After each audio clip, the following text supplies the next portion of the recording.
अस्सलाम वालेकुम everyone, hope so you all are fine and doing great. आज की हमारी वीडियो मॉडर्न एज से रिलेटेड है। आज हम एक modern poet and writer Wilfred Owen की एक poem anthem for doomed youth को डिस्कस करेंगे। सबसे पहले मैं आपको थोड़ा सा हिस्टोरिकल बैकग्राउंड बता देती हूँ। बेसिकली हमारी ये जो पोइम है विल्फ्रेड ओवन की anthem for the doomed youth, ये एक एंटी वॉर वर्क है। हमारे जो राइटर हैं, जो पोइट हैं विल्फ्रेड ओवन, उन्होंने पार्टिसिपेट किया था इन वर्ल्ड वॉर 1, जहाँ पर वो इंजर्ड हो गए थे और फिर वो हॉस्पिटलाइज्ड रहे थे काफी टाइम के लिए, और उसी स्टे के दौरान हॉस्पिटल में उन्होंने ये पोइम लिखी थी। बेसिकली ये जो पोइम है ना, ये वर्ल्ड वॉर 1 के हार्श इफेक्ट्स को हमारे सामने पोर्ट्रे करती है। विल्फ्रेड ओवन कहते हैं कि जो लोग मर जाते हैं वॉर्स के दौरान, जो लोग मिजरेबली स्टेट में किल कर दिए जाते हैं, जो लोग बहुत बुरे तरीके से मार दिए जाते हैं, क्या उनके लिए कोई घंटियां बजाई जाती हैं? वो लोग जिनको जानवरों की तरह मार दिया जाता है, जानवरों की तरह किल कर दिया जाता है, क्या कोई ऐसी बेल्स हैं जो चर्च में उन लोगों के लिए बजाई जाती हों? विल्फ्रेड ओवन कहते हैं कि वो जो सोल्जर्स है ना, अगर कोई आवाज वो मरने से पहले सुनते हैं तो वो उन गोलियों की आवाज है, वो उन गन्स की हार्श टोन है जो उनके कानों में पड़ती है। वो सोल्जर्स जो हैं रिदमिक साउंड सुनते हैं, उन बुलेट्स की एक मुसलसल एक कॉन्टिन्यूअस साउंड उनके कानों में पड़ती है, उन बुलेट्स की लोडिंग और अनलोडिंग की राइफल में, जो कि उनको ऐसा लगता है कि वो कोई प्रेयर परफॉर्म कर रहे हैं। अगर वो मर जाते हैं उस वॉर फील्ड के अंदर, अगर किसी सोल्जर की डेथ हो जाती है जंग के दौरान, तो कोई पर्टिकुलर रिचुअल परफॉर्म नहीं किए जाते उनके लिए, ना ही उनकी कोई प्रेयर्स परफॉर्म की जाती हैं, ना ही कोई उनकी डेथ बेल्स बजाई जाती हैं। क्रिश्चियनिटी में एक कॉन्सेप्ट है कि जब डेथ हो जाती है ना किसी बंदे की, तो कुछ बेल्स बजाकर उसके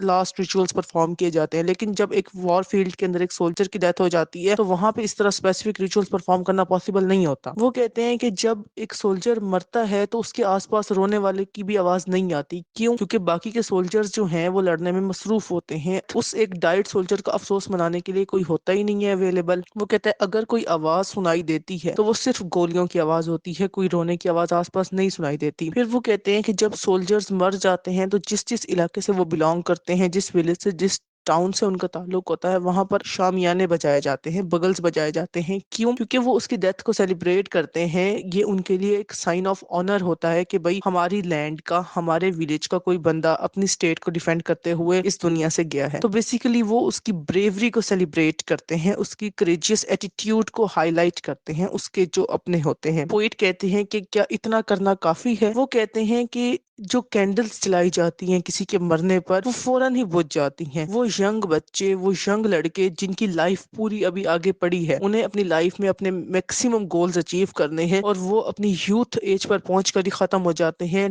डेथ हो जाती है उनकी। और वो लड़कियां, वो गर्ल्स जो उनका वेट कर रही हैं उनकी फैमिलीज के अंदर, उनके वो जो सैड फेस हैं, क्यों? क्योंकि उनके जो बिलवेड्स हैं वो कभी लौट के वापस नहीं आते। तो एक्चुअल लॉस उन लड़कियों का होता है। फिर वो कहते हैं कि डेड बॉडीज है ना, उनके ऊपर कोई फ्लॉर्स भी नहीं रखता। क्यों? क्योंकि फ्लॉर्स रखने के लिए कोई होना भी तो चाहिए। उस वॉर फील्ड के अंदर कोई होता ही नहीं है। अब डेथ हो जाने के बाद उन सोल्जर्स को पीस ऑफ माइंड मिल जाता है। वो जो सोल्जर्स हैं बेसिकली वो मर चुके हैं, अब उनको फर्क नहीं पड़ता कि उनकी रिचुअल्स परफॉर्म हो भी रही हैं या नहीं। और जो अलाइव सोल्जर्स हैं वो वॉर फील्ड छोड़ के नहीं भाग सकते। जाहिर सी बात है, जब आपने देखा है कि आपके साथी मर चुके हैं तो ऑब्वियसली आपका माइंड इंटेंड करेगा कि आप भी वहां से भाग जाओ, लेकिन आप चाह कर भी वहां से नहीं भाग सकते। जैसे ही शाम का वक्त होता है, सब सोल्जर्स जो जिंदा बाकी बच गए हैं वो अपने अपने टेंट्स में, अपने अपने खैमों में चले जाते हैं, और वो कोशिश करते हैं कि हमें पीस अचीव हो जाए। वो पीस की सर्च में होते हैं, और अगले दिन वो दोबारा से वॉर की फील्ड में आ जाते हैं और दोबारा से जंग लड़ते हैं। क्यों? क्योंकि ये उनकी ड्यूटी है, उन्हें उस ड्यूटी को फुलफिल करना है। अगर हम इस पोइम के इंपॉर्टेंट थीम्स की बात करें तो फुटिलिटी ऑफ वॉर, यानी कि सेंसलेसनेस ऑफ वॉर, के मतलब वॉर बहुत बेसलेस है, बिल्कुल सेंसलेस है, कोई एम नहीं है इस वॉर का। वॉर का एंड हमेशा तबाही, हमेशा डिस्ट्रक्शन होती है, ये कभी किसी फ्रूटफुल एंड की तरफ नहीं लेके जा सकती। देन हमारे पास लाइफ और डेथ का फर्क दिखाया गया है कि एक sudden bullet and life and, के मतलब एक बंदा जो कि अपनी यूथ में है, अपनी पीक एज पर है, वो एक वॉर में जाता है और उसकी लाइफ और डेथ के दरमियान सिर्फ एक बुलेट का डिफरेंस है कि उसने उस बुलेट को एक्सेप्ट किया और वहीं पे उसकी लाइफ खत्म हो जाती है और उसकी डेथ का टाइम पीरियड आ जाता है। देन हमारे पास वेस्ट ऑफ यूथ बताया गया है। ऑब्वियसली एक बंदा जिसकी 20 to 25 ईयर्स एज है, उसके पास स्किल्स हैं, उसके पास वो एनर्जी है कि वो उसको काफी बेहतर चीजों में यूज कर सकता है। लेकिन अब वो बंदा वॉर में जाता है और वहां पे उसकी डेथ हो जाती है, तो वो जो यूथ का एक एनर्जेटिक टाइम पीरियड है, एनर्जेटिक पीक है, वो वेस्ट हो जाती है। देन हमारे पास ह्यूमन सफरिंग्स का एक पॉइंट है। बेसिकली ह्यूमन सफरिंग्स क्या है? अब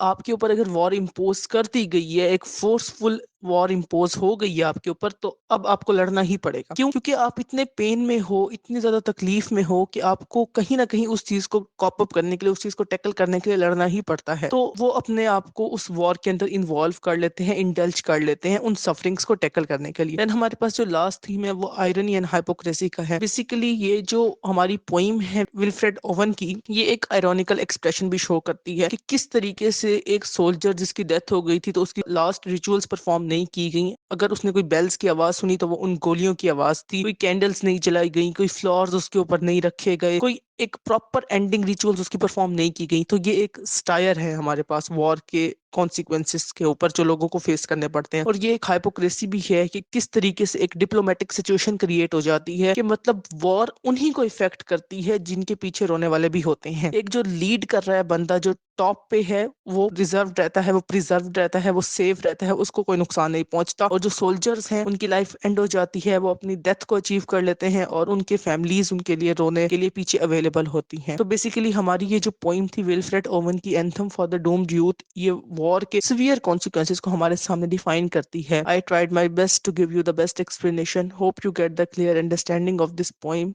आज के लिए बस इतना ही। Thank you so much for your time. अल्लाह हाफिज।